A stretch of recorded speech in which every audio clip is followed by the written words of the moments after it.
এই স্বার্থপর পৃথিবী কারো কথা মনে রাখে না, কারো জন্য থেমে থাকে না, কেউ তোমারে মনে রাখত না।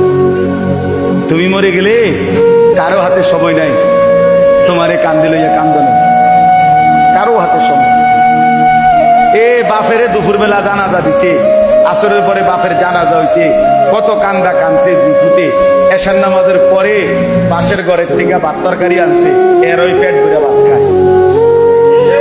এরা দেখলাম দুপুরে কান্দে অন ভাত খায়, আরো গোস্ত লয়, আরো ফার্মের মুরগা লয়, তেলাপিয়া মাছ লয়, ডাইল লয়।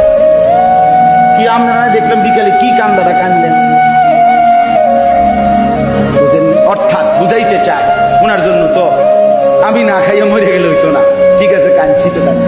অর্থাৎ দুনিয়া থেমে থাকে না, কারো জন্যই কি থাকে না, থেমে থাকে। এজন্য দুনিয়া নিয়েই ব্যস্ত না হই, আখিরাতের ফিকির